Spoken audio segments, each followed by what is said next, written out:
your head up. I mean, the truck driver, he was close enough to the truck, but I think if he looked down, I'll call you later. I gotta go. Hello, everybody, and welcome to Top Rope Reality, episode 37, part 4. We're having a good old time here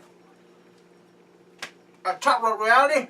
A little pizza, little drinky drink. Celebrating a big Alabama Crimson Tide victory over the Auburn Tigers, 55-44. And let's get started with Survivor Series. Finish up on Survivor Series.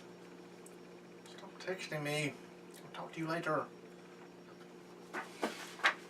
And number 2 of the top 10 reasons of the Montreal Screw Job was the biggest, ladies and gentlemen, the biggest work ever.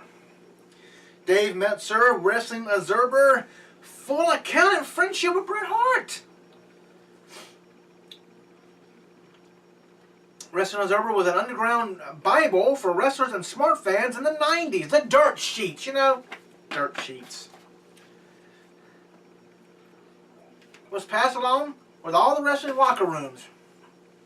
And often had the inside track on wrestling's way before the internet came along. Also, you had the 1-900 numbers. Which, call now! 1-800 WCW Live, you know. So, Meltzer is in fact credited and thanked in Hart's autobiography. 2 men who speak, and it was immediate after the screw job that Meltzer came out with a large report of the event, which led us to the events and details of the actual events itself. It made for a great read, which I cannot do, and almost came across as a story. Perhaps this was all part of the propaganda, and Meltzer, Hart, and McMahon had collaborated on this to to work the industry, which they did. Everybody today, except 2 people that I know of, know it was a work. I don't believe it. I think it was a work. Maybe we'll make any farther. The story of Hart and Michael's backstage fight all planned in the newspaper. There's certainly evidence to suggest that some sort of working relationship went on. Meltzer was far more slanted to WWF than WCW in his wrestling coverage. However, the biggest piece of propaganda that put over the Screwjob story was something else altogether. And that brings us to the number 1 reason that the Montreal Screwjob was the biggest work ever. Wrestling with Shadows. Look it up. It's on Netflix. It was released in 1998. Hitman Hart Wrestling with Shadows was a remarkably documentary film which charted Bret Hart's final year and days with the WWF.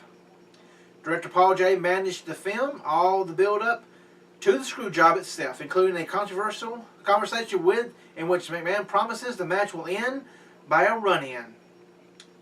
It was also filmed backstage after the incident, in which Shawn Michaels swears he was not involved. Triple H is also filmed with Hart then-wife Julie getting a stern scolding. The actual confrontation with Vince McMahon, however, is missing.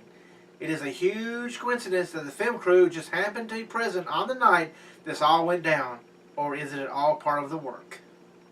Director Paul J. claimed afterwards that McMahon tried to stop the release, but WCW offered to pay the legal cost to get the film out there, so McMahon backed down.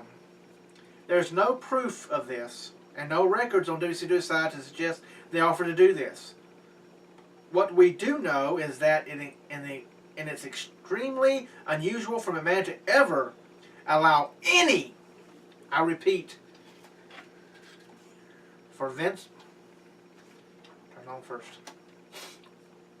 Let me repeat, for Vince McMahon to ever allow any cameras backstage. This film was breaking ground in getting film behind the curtain. Why would McMahon break with generations of kayfabe just for this? to help support the propaganda of the screw job, perhaps. The planning of the angle could have been thought out long in advance. Steve Austin has since said Vince had all the stories mapped out 3 years in advance back then. 3 years in advance. Where's it at now, Vince? We'll take 6 months in advance, for goodness sakes.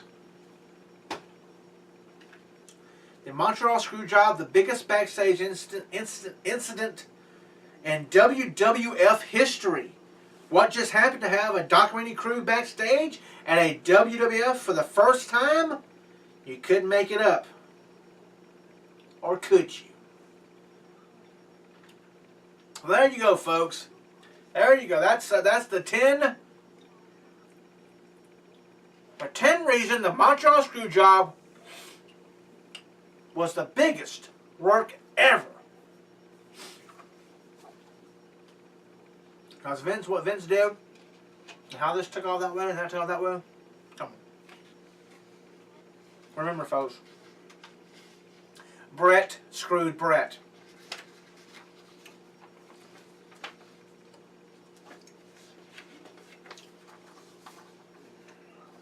Well, that's it for part... Hold on. Part 4. Be right back for part 5. Get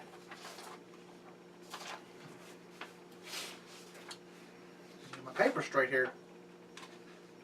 That's right. I know. Beautiful television. Yes. Okay. All right. Part 5. We count down the 100 best matches to see before you die. Oh. Okay. Scared me. Okay. And we're going to count down 80 to 61. So you come on back for part 5 right here on Top Rope Reality on YouTube for episode 37. Delicious. And we'll see you right back here for part 5.